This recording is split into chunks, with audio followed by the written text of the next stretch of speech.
All right. Hello, I'm Matt Kranswick, and welcome to SLiTHER number 60. It's amazing that these webinars, which stem from our need to continue our community interactions during lockdown, have continued to flourish post-COVID. It's my pleasure to introduce Professor Jen Heemstra of Washington University in St. Louis as our speaker today. Many of you may be familiar with Professor Heemstra's CNEN advice column, appearance on CNEN's podcast Stereochemistry, or her personal blog, along with her research in molecular recognition and self-assembly of nucleic acids and proteins for biosensing and bioimaging. Professor Heemstra is currently the Charles Allen Thomas Professor and Chair in the Department of Chemistry and an outspoken advocate for DEI engagement through social media and self-care in chemistry. And with that, I will give Jen the floor. Awesome. Well, thank you so much for having me. It's really fun to get to join everyone and talk about this topic of social media. I'm also realizing I accidentally closed my PowerPoint slide. So I will get that reloaded here and then refresh the share so that I can share screen. There we go. All right. And so I'll keep the talk short so that we can have some time for informal discussion because I think that's really the much more fun part of this because this topic of social media is, of course, such a just massively broad topic. And so there's so many things you could say, but I would rather get at the questions we have among this group and the discussion we might have among this group. But I wanted to start out with how I ended up on social media because I think much like our career origination stories, right? When we share about our career stories with students, they're always a little surprised at, how we ended up in chemistry or how we ended up in our academic careers. And my story of how I ended up in social media is also a little bit unexpected, which is that I got it started on Twitter by posting on Instagram. So now about 10 years ago, I'm a rock climber and I was going on a climbing gym tour for a gym that I was a member of in Salt Lake City. They were building a whole new wing and they had this little competition of like, oh, if you post a photo, you might win a crash pad. And I had no idea what social media was. I think I was like on Facebook marginally, but that's about it. But my friend Kimberly captured this photo of me with my then, like 2-year-old son here. He's now 11, wearing our hard hat. So she was like, oh, we got to post it so you can win the crash pad. And I was like, I don't know how to do any of that. And she was like, give me your phone. I'm just going to make you these accounts. And then she set up a Twitter, and then realized like, oh, it's actually supposed to be on Instagram. So then she made me an Instagram. So I have that now too. But I had this Twitter account that just sat there with zero posts, and occasionally people would give me a hard time about why I wasn't more active, and I was like, I don't know how to do this. But then I kept hearing about how useful it was. So then in about 2017, yeah, fall 2017, I had just moved and we were starting up this education research collaborative called FlameNet. And we were looking for a postdoc to run the network and lead the research projects. And I thought, well, I'm a bioorganic or chemical biologist. Nobody's coming to my website looking for a science education postdoctoral position. I need a better way to get the word out about this. And so I decided, well, there's this Twitter thing. Let's, log in. And, what happened is that, well, I had to like reset my password and do all that and put a photo on there. But once I'd done that, I would find myself, in line at the grocery store, bored and be like, oh, let's open up Twitter and see what's on there. And what I came to appreciate is that there was all of this conversation happening in the academic community around things like academic culture and professional development. And I realized like, oh, I've got something to say about this. And this is somewhere that I can go and say that. And so I never envisioned where this would take me, but and I think there's like an alternate universe where I post all of the same stuff and I still have like 12 followers. But it's really been an interesting journey. And so maybe something to put in the chat for everyone who's here is what are you hoping to get out of today's seminar? All right, learn how to use social media. Awesome. We'll hit those basics. Although that's changing. Matt and I were talking, it's changing all the time. Yeah, it's intimidating, it's overwhelming, and it's even more difficult now because there's no clear place of where to be. Yeah, how to engage more people and being mindful. Open it. All right. Cool. Well, we'll hit on some of that and I'll go quickly so we have a lot of good time for discussion. So, a few just basics of why be on social media, right? So if you're going to do it, it's good to know why. You don't have to know why before you start. I didn't. It was just I'm in the grocery line and I'm bored. But there's a lot of good reasons to be on social media. I'd actually, when I was writing an article on this, I just asked the community, like, why are you on social media? And I got all of these great answers. And a lot of it was around networking and community. And this was especially important for people who are a little bit isolated where they were, either by their identities, they were an only in their department or institution, or they just wanted to find like-minded people who they could talk with and network with. And I have the greatest thing I've gotten from social media has been the amazing network of people that I never would have met were I not on there. It's also really useful for, acquiring information for job opportunities or new research or conferences you might want to attend. And I think especially for our students, LinkedIn is a very good place for them to look for job opportunities. And it's becoming increasingly important for getting your research out to the world. I think as we move more and more towards preprint servers, the value of your preprint lies almost solely with how many people see it. And so, it's like if a preprint falls in the forest and nobody hears it, does it have, did the science even really happen? And so, you know, social media is the way that people are seeing preprints because otherwise, it's really hard to just follow along with these big bioarchive and chemarchive servers. All right, so what are the platforms that are out there? This is a little bit, well, I'll say it's dated, but it also just reflects the fact that I have been hesitant to get on things like TikTok. I know I need to, but I'll mention a little bit more the other ones where you post photos or text posts. But there's of course Facebook and Instagram. I've found that these are great places for me to share. My Instagram is all rock climbing. Facebook is like my friends and family. I'm not really very active on either of those. But the thing here is that most accounts are pretty private. Like it's hard to discover people you don't already know, but it's great for sharing updates and photos. And as my teenage son told me, it's very plagued by like the my perfect life syndrome. So that's something that I've not really liked about those.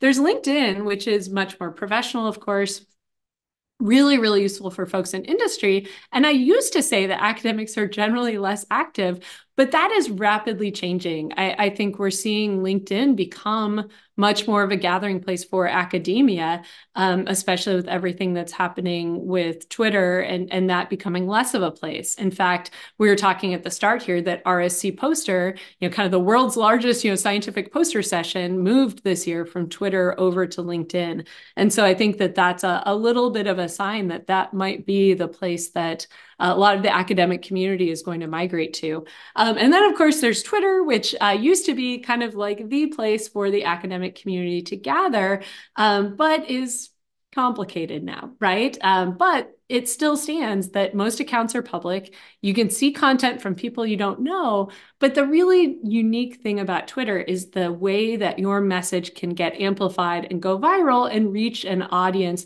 much bigger than you imagined. And generally it's more authentic content, so the quality of current content is a little bit debatable. It's becoming harder and harder to find the things that you want to see, and there's a lot more of things you just don't want to see that show up there.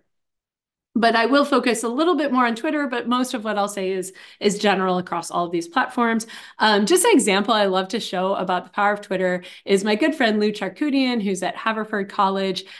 She had gotten on social media. I think this was like a month after she set up her account. She set up her account in May of 2019, and she made this post, just kind of a joking post. She had maybe 100 followers when she did this, and it went viral, right? A lot of people liked it, and almost overnight, she had over 2,000 followers.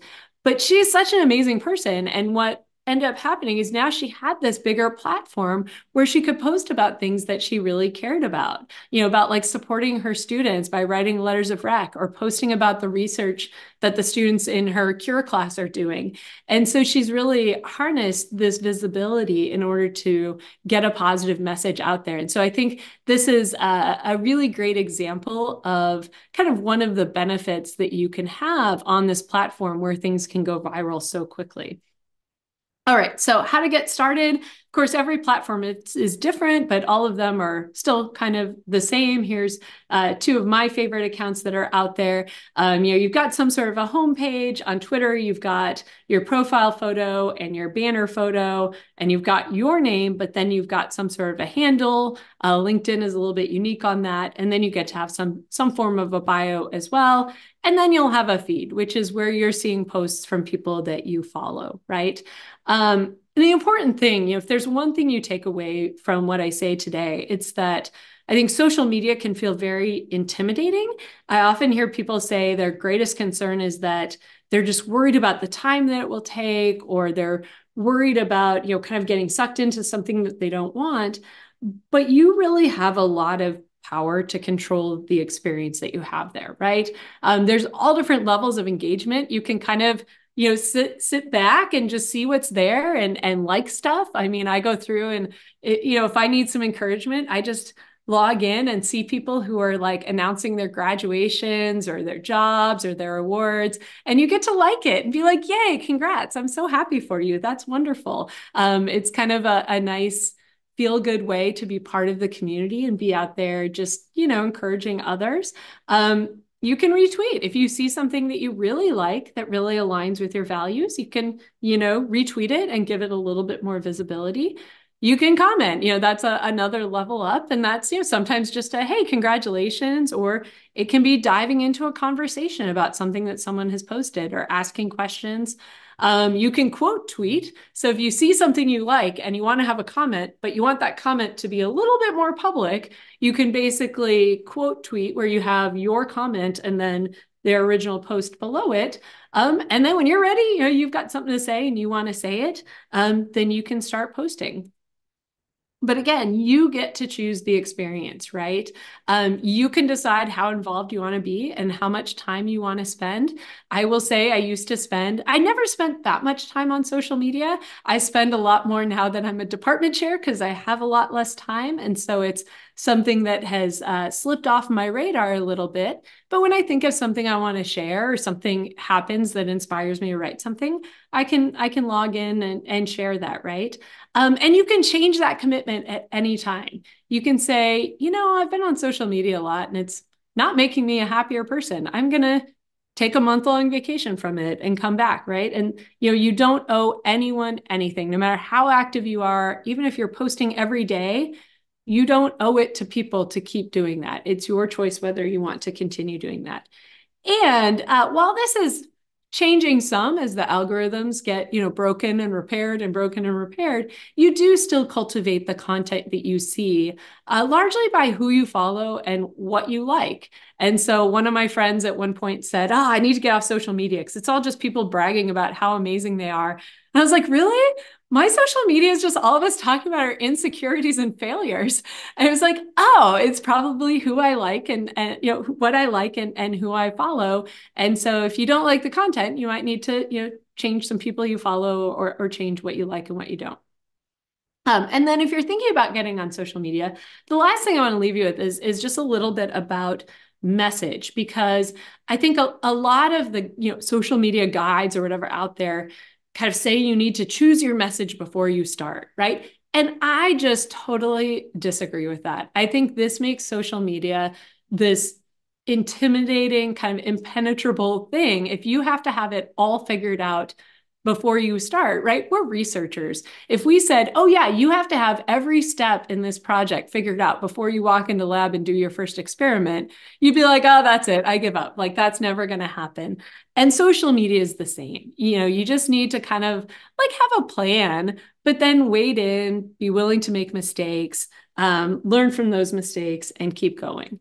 And so just get started, dive in. You can sit back, see what kind of dialogue people are having, see how people are posting, look at the different platforms and see which one resonates with you, right? See which one might match the types of contributions you want to make and the types of audiences you want to reach. And then your message can change over time. You might have, a message that starts out more about research, but then things happen in the world that you decide are worth posting about. And so actually start posting more of your opinions or policy stances. Or, I'll say for me, I used to post just a lot of kind of very bluntly put thoughts. And when I was just faculty member, Jen, I could post whatever was off the top of my head. But now, as once I stepped into leadership roles, I had a leadership role in charge of faculty recruiting at my former institution. I was like, oh no, if I say something about like job interviews, that might be taken as, a policy stance of my university. And now, definitely as a department chair, I just need to be really careful that that the things I post, won't be, you have to be just really mindful of that context. And thus what you post and your message changes a little bit over time. And maybe that's been a positive thing for me, that I think more about my role in my institution and I can still be outspoken, but do it in a different way. And then this is the really, really important thing is you don't have to go it alone. Just as, all of us, when we wrote our first journal article way back when, we probably looked at what other people were publishing in that journal. We looked at how they framed the sections, how they did it, and we mimicked that, but in our own words and with our own science. And similarly, find some accounts that you really like that are posting things that you really enjoy, or you feel like they're resonating in the ways you want to. And then look at how they frame things. What length do they use? How do they use hashtags? What sort of language are they using? And then, mimic your message after that. Find positive models of what's working. And what's really important is that, your message may or may not be different across different platforms. I'll say for me, Twitter is my place where I talk about professional development, academic culture. Instagram is where I go to talk about rock climbing and I post rock climbing photos. That doesn't have to be, but it can be. But your approach should definitely be different. What works on Twitter is not going to work on Instagram, and what works on Instagram isn't necessarily going to work on LinkedIn, but rather you can look at what people are doing on each of these platforms and learn what's working on each platform. And again, choose something that feels like it will work for you. But above all else, be yourself, have fun with it. Remember that you get to choose what that experience is going to be. And with that, I will wrap up and just say thank you to all of these amazing people in my research lab. I, of course, didn't talk about their research today, but they are the reason why I'm able to be here and be a faculty member. And they are just such phenomenal colleagues who inspire not only the work that we do in our lab, but also the work that we do on academic culture. And so I have to give them a huge thanks. And thanks again for joining and for your attention. Thank you for the presentation, Jen. I know that myself, I'm really intimidated by social media and backlash. At one point, I served on a school board, and the school board lawyer was very happy I was not on social media. And but for those of us that are uh, intimidated by it, you you kind of just propose throw yourself out there. I, at least that's kind of how I took it. Is that I kind of what you're getting at? I mean, I would say with an asterisk. Well, number one, I will say I laugh as you say that because we just had a very contentious school board election here yesterday. Our school district went through a big well, it was a non-controversy maybe a month ago, and that led to a very contentious election. And so I am amazed that anyone wants to be on school board, and I'm really impressed that you did it.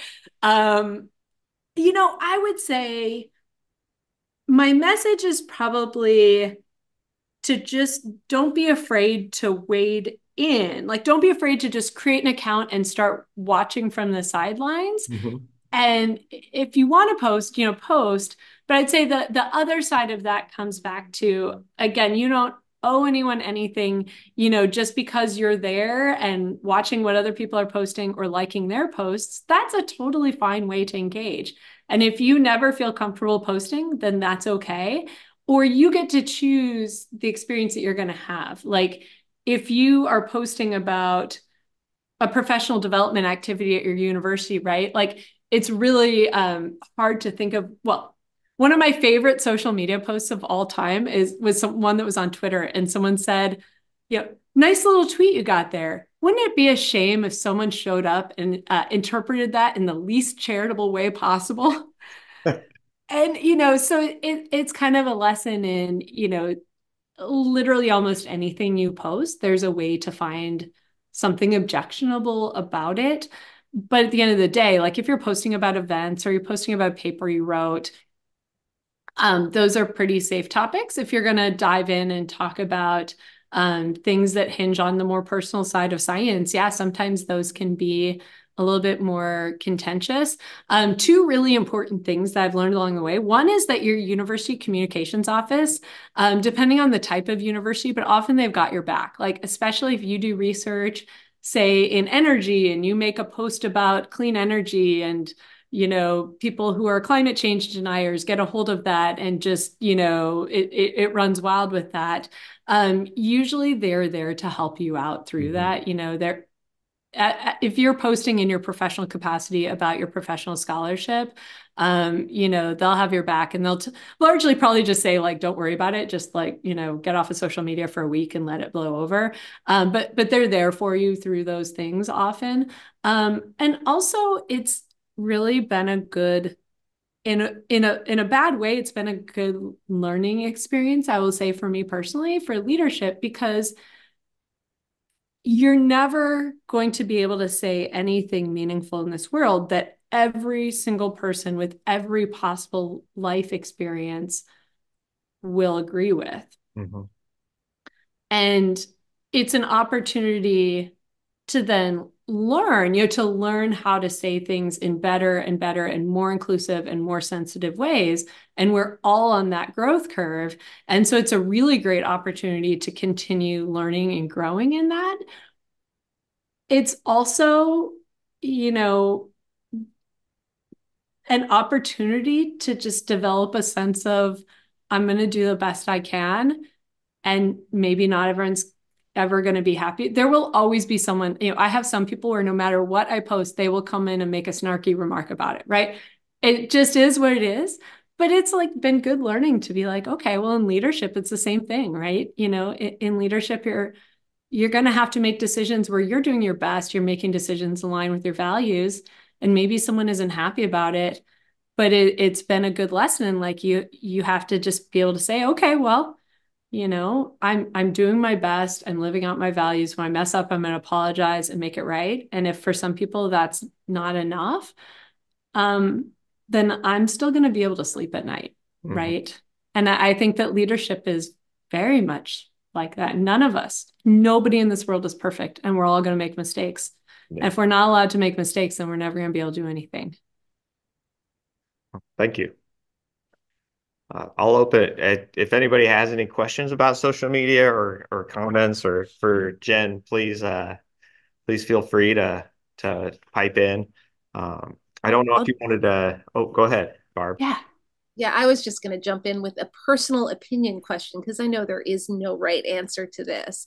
But as someone with very dormant Twitter and LinkedIn accounts, I mean, if you were going to dip your toe back in, would you suggest one or the other or just kind of give it all a shot? Oh, that's a great question. Um, I would say it definitely is personal. I will say my brain can only handle like one social media platform. And so I just struggle to maintain having multiple of them.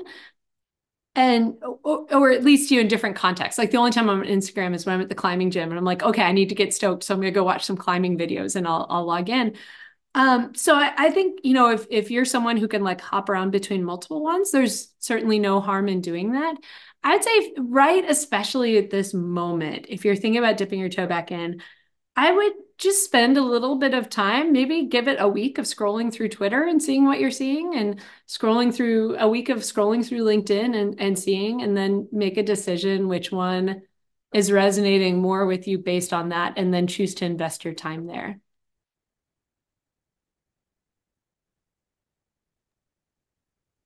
Yeah, it's not clear which one is going to be the place where we were talking before the start that academic, social media used to be really centered on Twitter, but now that that's just a real mess, it's like some people are still there. So I'm still kind of there because a lot of people I really like are still there. And, it feels like we're all, uh, you know, kind of just in this. I'm like, how is it that there's this platform that has so many people that I like so much, but it's this platform that I now hate so much? And just that dichotomy is really difficult. But there's so many people that I care about so much who are still here. But then, I'm also on Blue Sky, but that hasn't gotten the traction yet. But then LinkedIn is like really intriguing, and I really keep thinking I need to spend a little bit more time there and trying to figure out how that works, and maybe start being a little bit more active over there as well.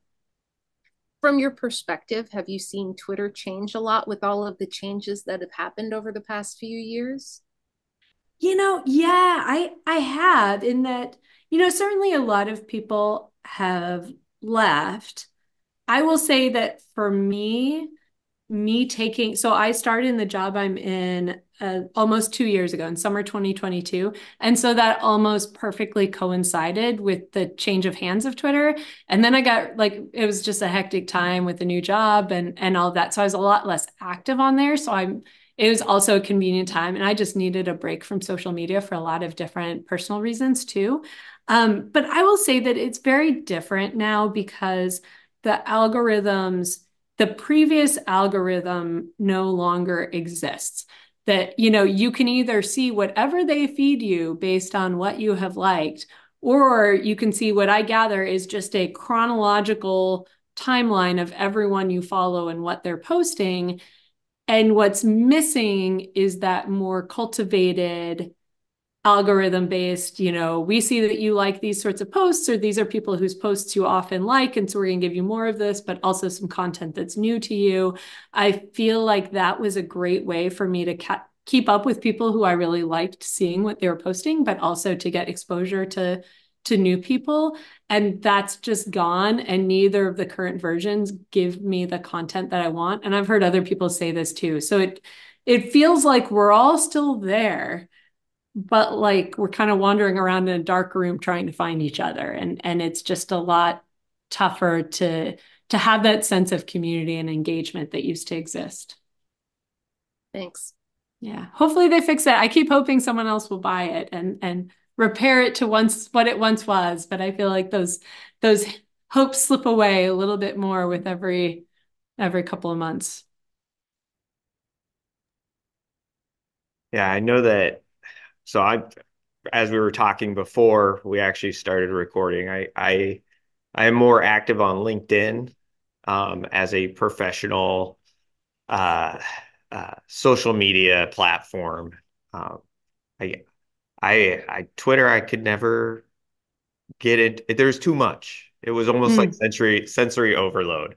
And then my yeah, Instagram is primarily for my family, right? It's to yeah. share pictures of my kids because that's what I want to do.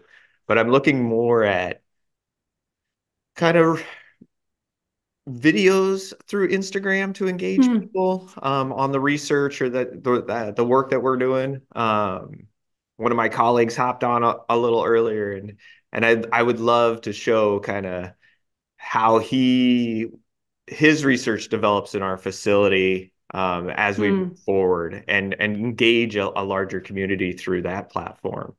Um, and I've started to think about this more because I follow Andre Borsch, who is the Schlenkline chemist, and he does these beautiful videos.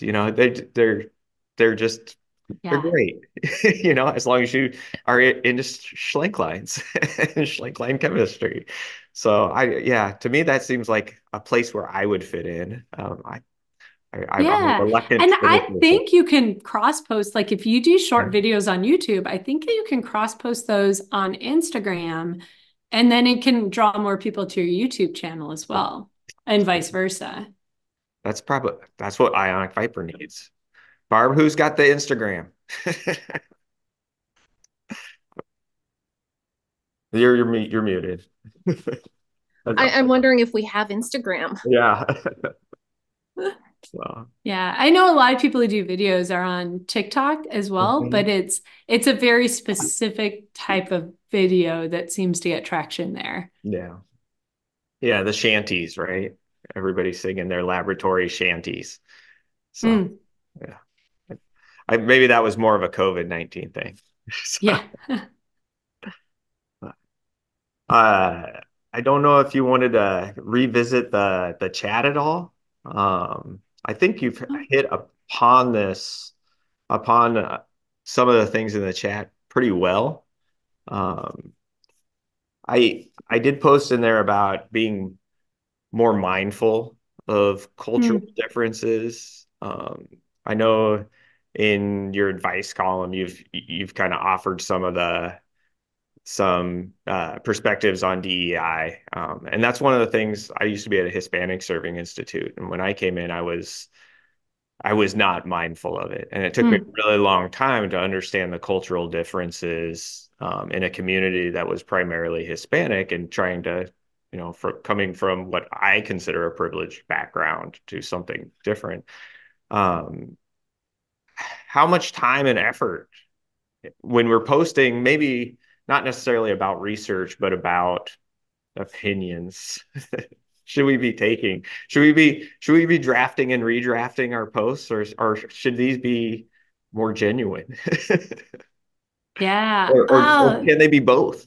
So That's a really great. There's no right answer to that. I will say that, this is both something we need to do on social media, but social media is one of the greatest places to learn how to do this well. mhm. I'll say the number one thing I've gotten probably out of social media is the community and just all of the people I know. But a very close up there, almost tie with that is that the knowledge and the understanding that you get from it. Because right, a lot of not all, but a lot of being culturally mindful and a lot of DEI is perspective taking, right? It's Mhm. being able to understand the perspectives and life experiences of a really broad range of people so that you can do things in a way that is equitable and inclusive.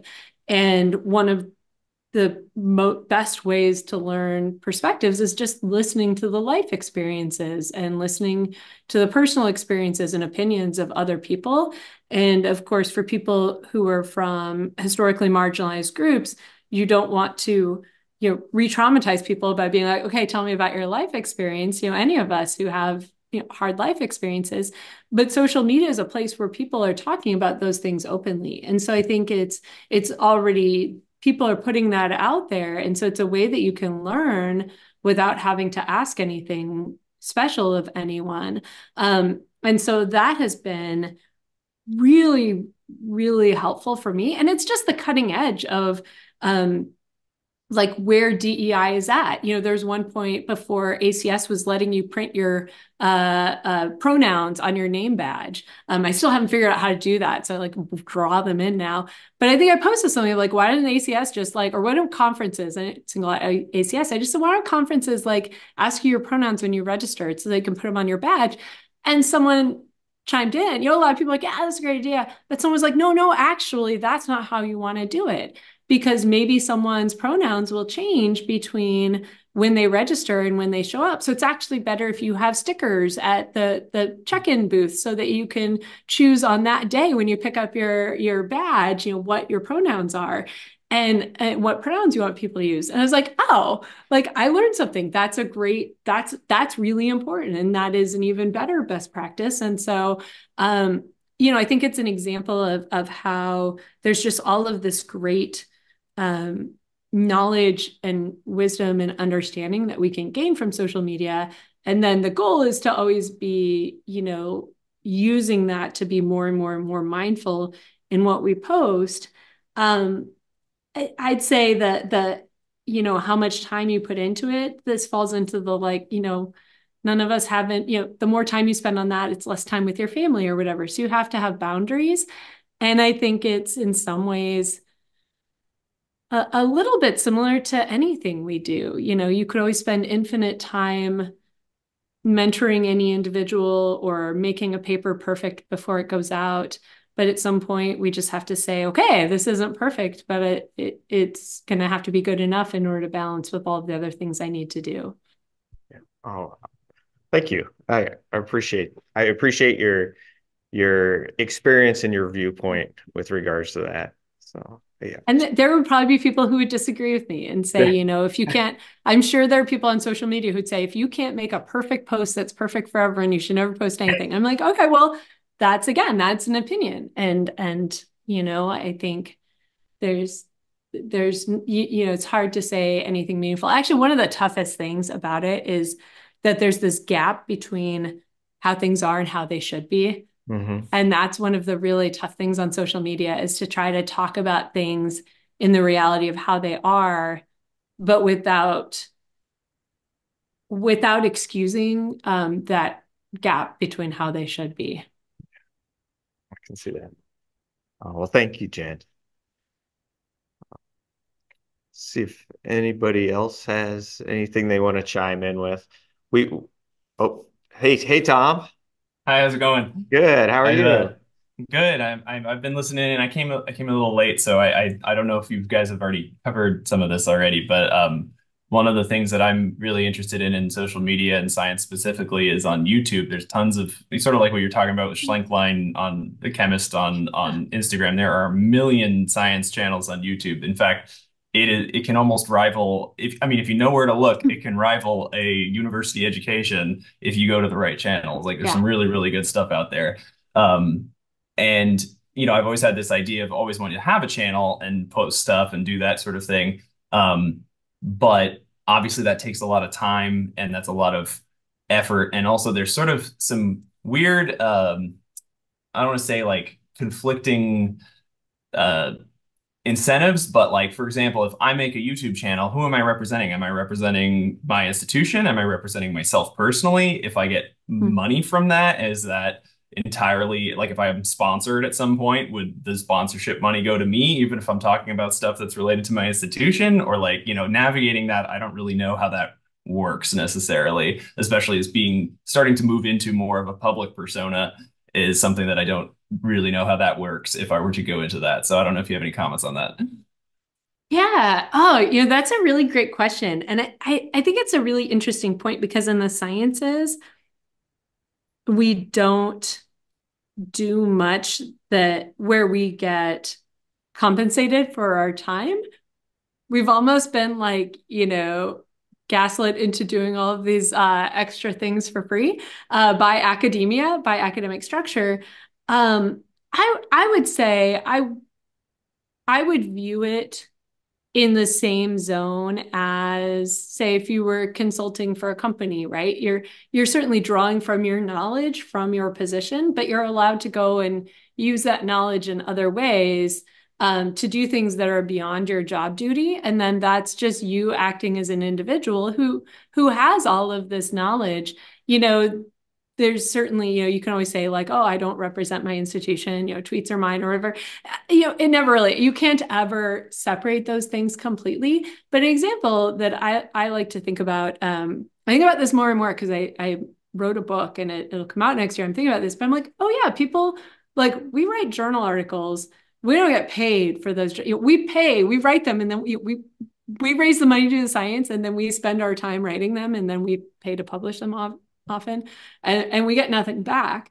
But if you work in a discipline within our university, in all of our universities, right, there's people in disciplines in the humanities and social sciences where their scholarship is to write books.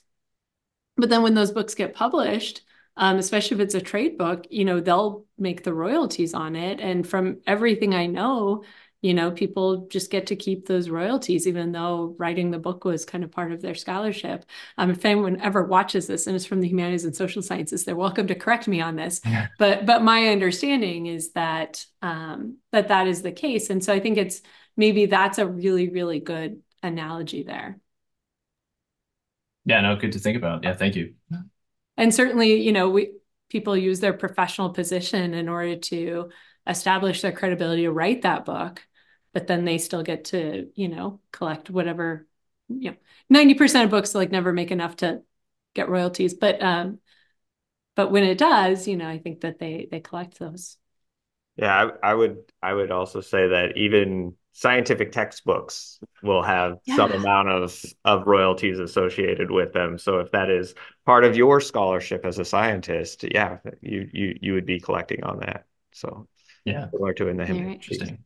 Yeah, great. Your Yeah, point about, the content is really, I've been changing the way I teach as the content gets better and better, right? Because I'm like, gosh, I'm teaching a you chem got to bio class. compete. Exactly. Yeah. Yeah, like why am I going to stand at the board and try and draw up PCR when they can go and watch any number of beautifully produced videos that will teach them? So instead, I'm going to focus my time on like what I can uniquely bring instead of trying to give them this content where there's much better versions out there on the internet that I just need to point them towards.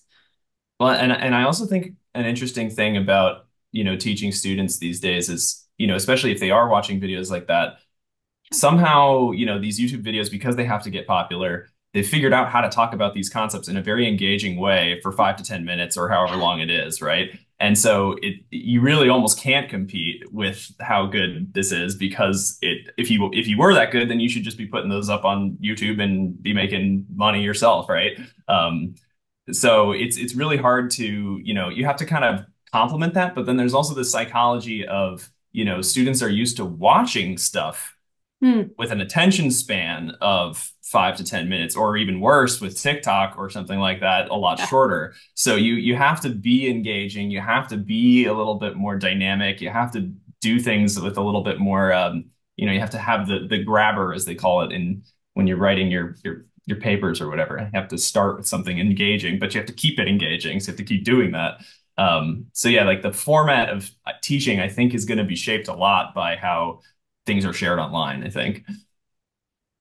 Yeah. And I mean, I hear people who have various opinions I'm curious what other people think about it. I think it's probably mostly a good thing. I don't know. I grew up with like Charlie Brown and Peanuts Gang comic strips.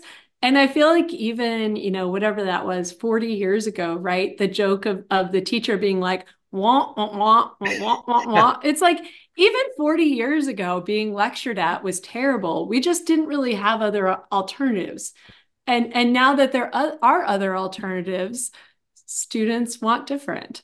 And so, Yeah. I think back to that of like some people like, oh, things have changed. So it's like, no, that was funny 40 years ago, which means that we all thought that was pretty terrible 40 years ago or 50 or whatever, right?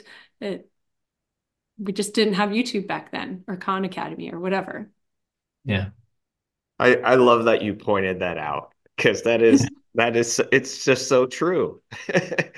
I in my previous role, I had a lot of faculty members who pushed back based on changes in the classroom and changes to pedagogy and active learning and things like that. And I the Charlie Brown reference is perfect. Okay. It's just brilliant. I love it. I had never thought about that before, but as we were talking, it was like, oh yeah, Yeah, no, It was bad back then, so why would it be yeah. good now? Yeah. yeah. We just put up with it because we didn't know there were other alternatives. Yeah. Yeah. And I felt that way when I was lectured to, 25 years ago or whatever. So yeah, it wasn't necessarily the greatest experience then. It was the only experience we had, like you said. So, Yeah, and we're all still, I mean, like the most ironic is like when you'll see an event that's about like active learning teaching technologies and you'll show up and it'll be a 50-minute lecture about that. And you're like, huh, well, that's not great. Uh, I, I'm going to make a plug. We have some great slithers on our YouTube Awesome. channel about active learning and engagement that you can, watch it twice the speed if you're pressed for time. Be sure to smash like and subscribe. Yeah, exactly. Nice. Thank you, Tom. But we're running a little short on time. We've got about 5 minutes. I want to be very respectful of people's time. Is there any other questions or any closing thoughts, Jen, that people might have? I know we had talked about doing a quick slither after dark, but I think this discussion's been fantastic. Tom, Slither After Dark's where we turn off the recording and we say whatever comes to mind. So Nice. But yeah, I really appreciate this conversation, and I'm glad to see the participants participating and not and sharing their thoughts. So, but, No, I'll say this has been a whole lot of fun for me as well. So thanks so much for the opportunity to join you and to get to talk about these topics. And I think, maybe if I have any parting message, it's that, to approach social media like we all do our research or our teaching, right? It's changing really rapidly right now. It's not clear where things will go on any platform in the next few years or what it'll look like, but we're all in these positions because we're able to keep learning new things. And if it's something that's worth doing, and you get to decide whether it's worth doing. I say this to coach myself too, as I need to like wade into LinkedIn and figure out how that all works. We're all people who learn and we'll just keep figuring it out. But it's something that can be really a lot of fun as well. well, thank you, Jen, and thank you for attending today. I really appreciate your time and your insights, and I appreciate everybody chiming in with their own comments. Sometimes I ramble on too much, so I apologize for that.